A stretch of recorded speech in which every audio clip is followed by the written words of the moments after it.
New AI models are becoming amazingly fast at finding and exploiting digital and human vulnerabilities.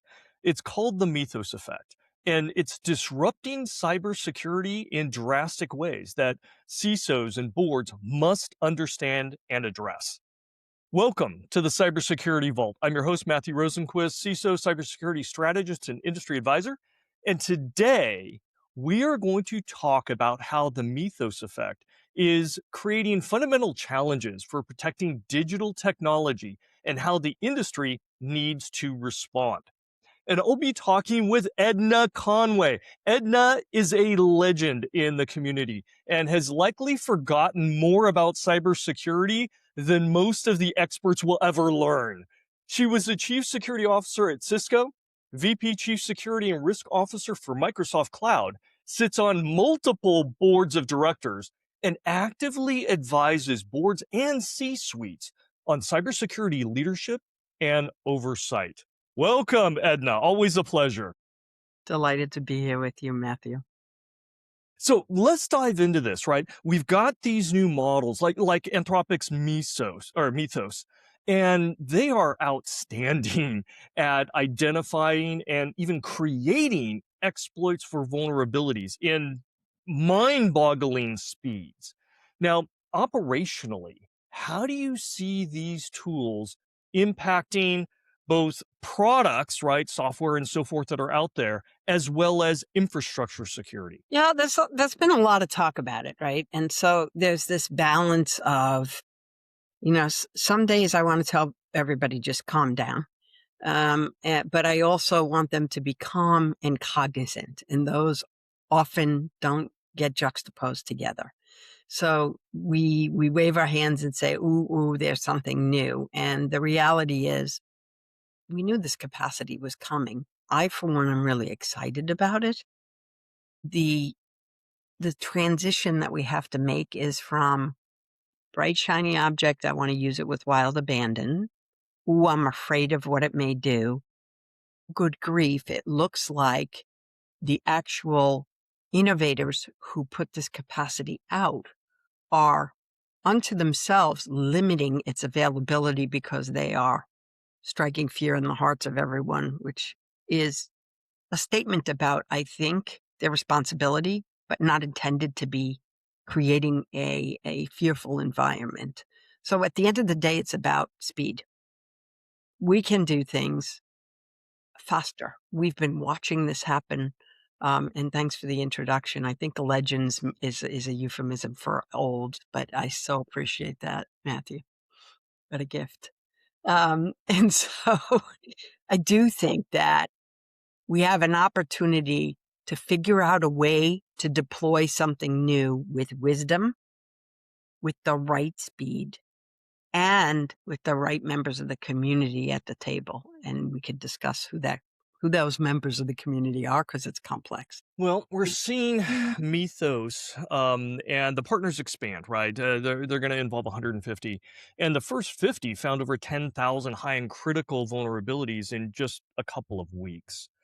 And we're seeing the shift from vulnerability discovery to exploit go from months down to days, and we're expecting it based on this trend to even go down to minutes.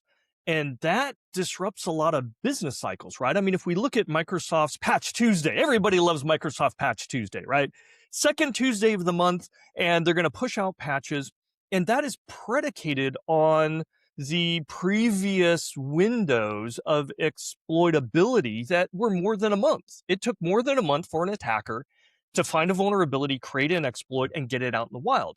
And so that allows that Microsoft Patch Tuesday to work for several years now to get ahead of the exploit. But when Mythos and the other models, it's not just Mythos, right? We're seeing OpenAI models be able to do the same thing now. When they're able to shrink that window from months down to days or even potentially minutes by the end of the year, that seems like a huge disruption, a huge elevation of potential risk, both to the infrastructure and products. Do you believe that is a board level discussion that has to happen between the CISO and the C-suite with the board? Yeah, the question is it with the CISO? Is it with a larger set of the executive suite? And here's why, because I think we sometimes talk about security in isolation. And what I would rather be talking about, and there was a reason why I always had risk in my title, is resilience, because this is the language of business. And unless you're, in a clandestine environment doing classified work, you don't live and breathe for the purpose of security. Now, there are plenty of companies that have wonderful security products and solutions, and that is the core of their business. But at the end of the day, they're in business the same way that you and I are. Pick your currency of choice. We're in business to make money, serve our customers. If it's a government, your mission and citizens. If it's a nonprofit, your mission. In any which way you look at it, that's what we're trying to do. And we have all kinds of altruistic efforts that go around that. I'm not saying it's evil. I'm a great capitalist. I love capitalism. I like open free societies. But step back. Every time we've had a revolution of some sort of a new capability, let's go back to the Industrial Revolution, right? The steam engine, the printing press. Same kinds of concepts of there's new things that are going to happen more quickly. Are they going to hurt us or are they going to help us? Number one. Number two, what are the downsides to using them? And three, how can we use them for good? The same kinds of questions are being asked. And there's a debate, and we should talk about it, which is I've been watching this debate of the way to effectively deal with the speed that this kind of AI can identify vulnerabilities is using AI to find them. There's a whole another camp that says, not sure AI is the path to fixing AI. And I'm like, well, I'm not sure it needs to be fixed. I don't know of any other technology that can move in this same way and at that speed. And stay tuned. We'll have to have another talk about quantum because everybody seems to have forgotten it for a bit, huh? It's still out there and it's coming faster than anybody thinks. But the combination of utilizing the technology with the people is the kind of question that needs to be at the board table. So 5 or 6 questions, right? What are we doing for the resilience of our business? And there could be a whole host of things that are out there. One could be, we just had a fire in location X, or there's been a coup in location Y. How are we going to continue production? Or we lost a huge contract, which was, God help you if this is your circumstance, 50% of our business. And you and I know there are many companies that are out there that have that kind of concentration risk. This needs to be right at the table. But looking at it in the context of resilience overall is how we solve it and how we don't overemphasize it and how we make it part of our routine, everyday governance processes. So CISO at the table, you bet. Legal at the table, absolutely. We've talked about this, you and I. I'm like, you know what? I think the worst software that I've ever seen out there has always been the HRMS system. After 80 plus mergers and acquisitions, I see an HRMS system and I almost break out in hives before I've even clicked, right? Because my God only knows what I'm going to find. And the reality is we need to move at a new pace, but we need to move with human ingenuity on how we drive it. And more importantly, when do we step in to say, yep, nope, maybe let's do a little more. There's really only 3 choices. And that's what resilience is. So I love what you're talking about, right? Because you're emphasizing the fact that boards and CEOs, they talk business value. They're not experts on cyber risk. They're experts on business risk. And so from a CISO perspective, right, how should they be translating these cyber risks? Because yes, adaptation is going to be required. And if that's the case, then probably budget or justification or spending or a little more latitude in who knows, training, whatever it is. But something's going to be needed. There are going to be asks from the CISO. And if they're coming at it from that fear, right? Oh, I'm just going to create fear, right? That's not very productive, right? And that isn't speaking in business value terms. How should CISOs start positioning their organization to be able to tie in and communicate that business value and how this puts it at risk and how cybersecurity is going to help preserve or elevate that business value moving forward? Any recommendations there? Yeah, I think you walk in, look, we've gone way past the yellow, green, red, and this is how many things I found, and this is how many things I closed, and here's how fast I did them. That this just completely eliminated is how fast I did them. Right? It doesn't matter. What it is what has been discovered, who has discovered it, and how are we rallying around addressing it holistically. There's always a finger in the dike approach, and sometimes you need to do that. But for me, at a board level, I always ask, how are we balancing the speed with understanding the full spectrum of the risk? Did you go talk to the supply chain and the production people? Number one, right? Is this going to impact our ability to push out code? Is it if we are in an environment where we actually have, dare I say it, a three-dimensional product that is actually not software? How is it going to impact that?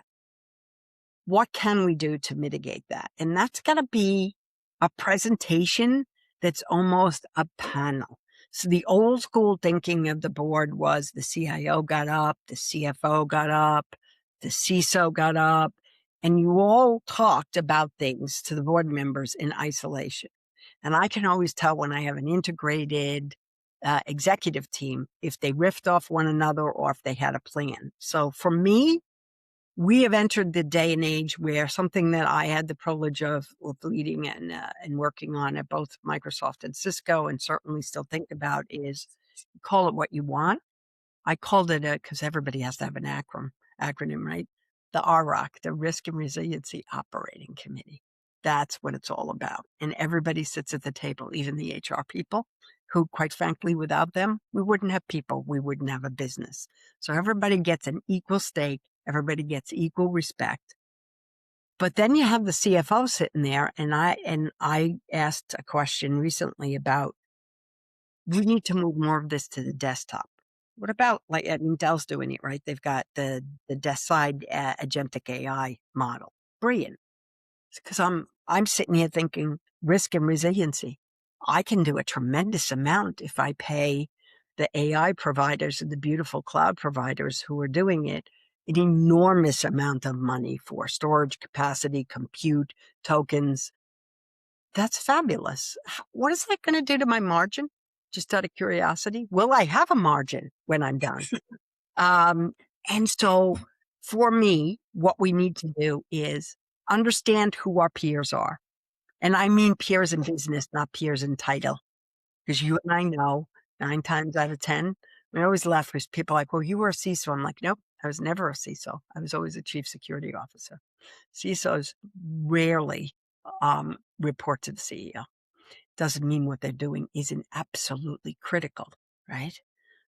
But the reality is different pieces of a business work in a different way. And a board looks at it as one beautiful quilt. And if one of the patches is not moving as fast or is missing, it becomes glaringly obvious if you start to ask the question about how are we operating across, and you have to have your enterprise risk model, your risk and operating model. 1, 2, the one that I always get to, because as you know, I live and die by third-party risk. It is my favorite thing on the planet, without a doubt. What are we asking of the third-party ecosystem? Like, do we ever ask people, will your product create non-human identities or service accounts or API users or agents or bots or tokens or machine credentials in my environment? That's a simple question when you say it out loud. If you poll people, ask how many of them are asking that specific question. Are you using AI? Sure, they ask that. How are you using it? Maybe. How is your utilization of it impacting me and what you provide to me? The number starts to drop dramatically. When you start to say, will it create any of these? Then you get to almost, 0 point X percent. That's where we have to go. So I'm hearing a couple of great nuggets here. One, that it is not only a CISO's perspective, it's a team perspective, right? It's the CISO and it's the finance from the business viability and impacts, it's the legal questions, and it's all of these together. So it's not just the CISO story that's important when we're talking at this kind of scale. That's one. Two, it sounds like that a well-informed board is going to be asking some tough questions, as they should. And the CISO should be anticipating those and, reaching out to the other C-suite partners as well as third parties to gather some of that pertinent information so that they can properly inform the board, who is going to ultimately make decisions about certain things, right, from an Yeah. oversight perspective. But they shouldn't be coming in with a couple of slides or with a canned story. They need to be prepared. They need to be ready to have a discussion. They need to be ready to talk about it from business perspectives, third party risk, compliance, things of that sort, coming into the conversation. Would you agree that would be a strong recommendation to all those CISOs out there to I don't think take it's the a time to prepare? recommendation. I think it's a must, period. And if you have board members who aren't reading, I mean, we all get read aheads. We should be reading them. We should be familiar with them. I have a beautiful, technique of writing my notes digitally right next to the presentations that I get. So I can ask meaningful questions because at the end of the day, right, we've all heard it, right? The nose in, fingers out rule of board service. I personally think that's changing. It doesn't mean you're operating, that we all have this wonderful tendency as former operating executives to want to dig in. And you can do that. You can do that on the side and say, show me how you're doing that. That was really exciting. I'd love to see a demo of that. But that's not what the board meeting is for, right? And the reality then becomes if I'm maybe nose and upper body in because I'm just showing the love, then you ought to understand what that is. And if you really want to be a great board member, you should be talking to those executives in advance. If you don't know who the CISO is and you've never had a conversation with them outside of the board meeting, or you haven't looked at somebody and said, I'd love a demo of that. I just got a call from somebody I'm on a UK board, who said you reacted. And Matthew, this is a classic Edna reaction that I will share with you, and you can hoot and holler all you want. But I was so excited when this person showed, it was the CTO, what he was doing. I got up and I went over to him and I kissed the top of his head and hugged him and said, thank you. This is fabulous. May I know more at some point in time? Which you can imagine the reaction of traditional members. Let me say again, I was in the UK. Um, so, but that kind of joy and reveling in what they're doing in a positive way, and also saying, yikes, I'm thinking about something. How do we deal with this? And there's a very important part of this. How do we deal with this? Not what are you doing? Report it to me, and I want to see it within the next 20 days. If you're doing that, please don't serve on the board. Please be a partner. You bring up such a great point. So, I mean, the Mythos effect, it is causing lots of fear, lots of concern, lots of worry. It's a big challenge, no doubt about it. But you're identifying the fact that even when there are big challenges like this, there are always opportunities for positive change. And if that's the relationship that we have with between CISO and board, between cybersecurity and executive leadership, better relationships with our third party risk partners, better understanding, or maybe even a rework of how we look and quantify and show risk, or maybe a spur of innovation that helps us cross some boundaries and get better from an operational efficiency and effectiveness perspective. But even in the darkest hour, right, of our concerns and our fears, there is positive opportunities. So I love the way you're showing these examples. Uh, so last question for you then, for the security practitioners out there, for the security leaders, the CISOs, the directors out there, right, facing these kinds of concerns, how should they act right now to address these issues or take advantage of these opportunities? What is the one thing that you would say, hey, go off and do this just as a starting point, right? To start building momentum. What would you say? Yeah. Yeah. I would say understand the new model of offensive security, which, I mean, and there are, it's not just Mythos and it's not just OpenAI. There are some companies that have been very security focused that already had this capacity and were embedding it in their platforms to provide capabilities to their customers.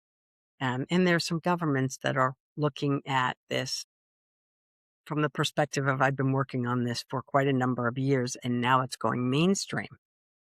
So, how are we going to do it together? Number one question. But two, show me what you're going to protect. Show me the revenue you're going to protect because sometimes you can't do everything. And I would argue almost always you can't Yeah. do everything. And so we are throwing our arms up in the air and saying, oh my goodness, we're never going to keep up with the pace. And you're right. If it's a 0 day, the reality is it has a ramification. How critical is it? How vast is the blast radius? How narrow is the blast radius? We all have the capacity to accept risk. And I'm not saying sit back on your laurels, but I'm saying go back to the basics.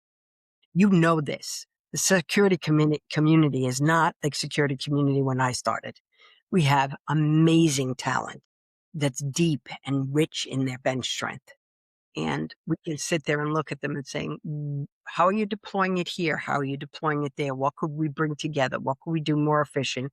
And for Pete's sake, do not come to me for one and ever say, this is the number of people I'm going to be able to get rid of and the money I'm going to save. That is not what this is about. It is about here's how I'm going to enable greater human ingenuity and never, ever forget that it was humans who created this. And I, for one, am going down putting my cryptocurrency on the sentient beings. That is amazing, right? Focus on the basics. Understand the adversary, not just your environment, but also understand your environment from a blast radius, right? What kind of controls we have to manage that. It's never about eliminating risk. It's about managing to it. So we want to make sure that the board and the executive leadership have good information to find those trade-offs. Fantastic advice. Thank you, Edna, for sharing. It is always a pleasure to gain your strategic cybersecurity insights. Thank you very much. My privilege. Thank you for taking all of my ranting and raving and turning it into 3 salient points. Always a gift to be with you, Matthew. And thank you all for watching. Be sure to subscribe and catch all the Cybersecurity Vault episodes where we chat with industry leaders like Edna here to dive into the most relevant and interesting cybersecurity challenges, perspectives, and best practices. We'll see you next time.